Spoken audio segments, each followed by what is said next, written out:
Do you know, sometimes the fact that I'm an old fart, and I talk a lot to old farts,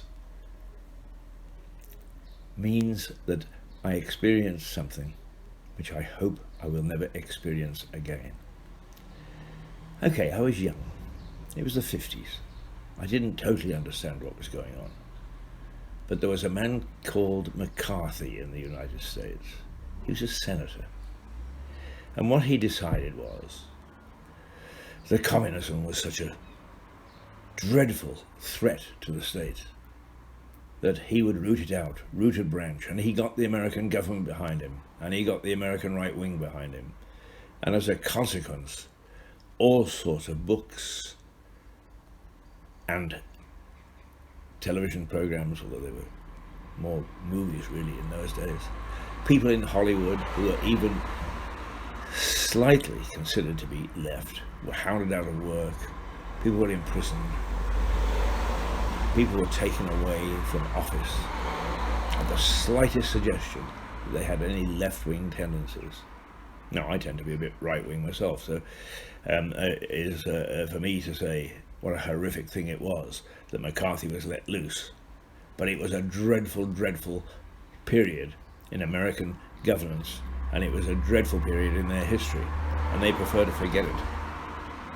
But the fact of the matter is, I am minded to think that at the moment, at least the English-speaking world is going through something similar.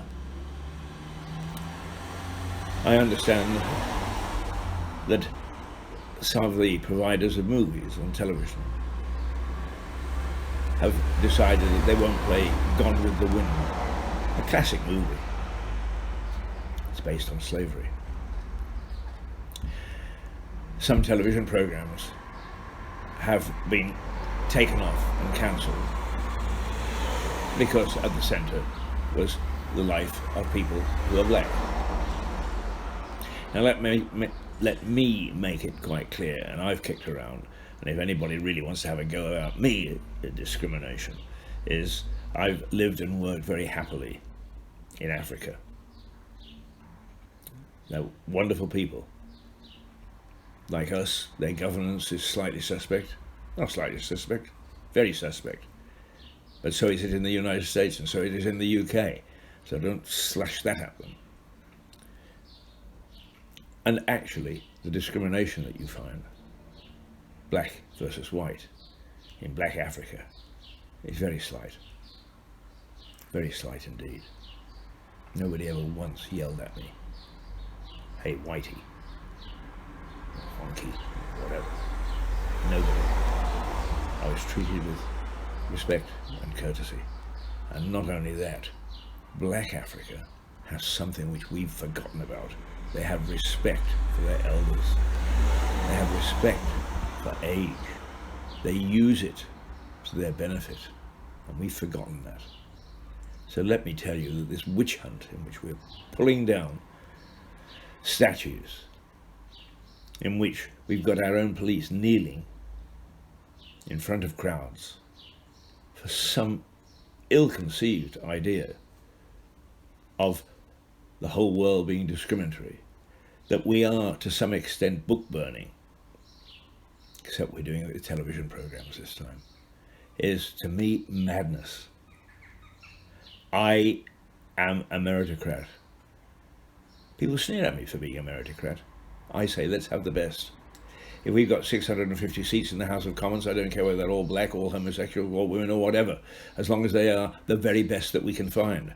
But mucking around with ratios is stupidity, because what we've ended up with is the worst of everything. Absolutely the worst of everything, and that's why we're in the situation we are at the moment. We've got poor governance. We've got poor representation for the people. We've got people who really go there because it's a career move. You want to stuff your pockets with cash? Well, you have to get through an election first. But don't you worry. If you don't get through the election, the party will look after you. You won't lose. No. What folly. What absolute folly. And it's all coming out now. Everybody is getting swept away with the fact that we're all racist. Well, let me tell you this. when you're pulling down a statue. We have somebody locally called Mad Jack Fuller. In the 1800s, he made his fortune through slavery. He was pro-slavery, and one would expect it. That's where his money came from. He fought those who wanted to abolish slavery. But he looked after his villagers better than any landlord.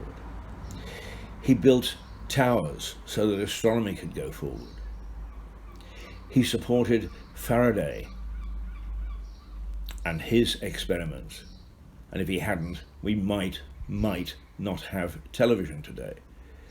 He supported Davy in trying to find a lamp that wouldn't cause explosions in the mines. He supported Eastbourne in its efforts to worry and warn sailors about the rocks. He supported the lighthouse and the lifeboat. He restored an ancient castle, and I'm not going to tell you which one it is, just in case somebody decides in their foolishness to come along and wreck it. I want a better life. I want an equal life. I want a life that is worth living and has value. What's happening in the moment is valueless. It does nothing. It will not change perceptions. People will rant and they'll rave and they'll burn books. Remember who used to do that?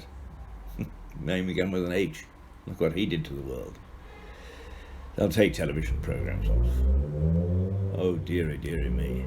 I really feel very sorry about all this. Really sorry.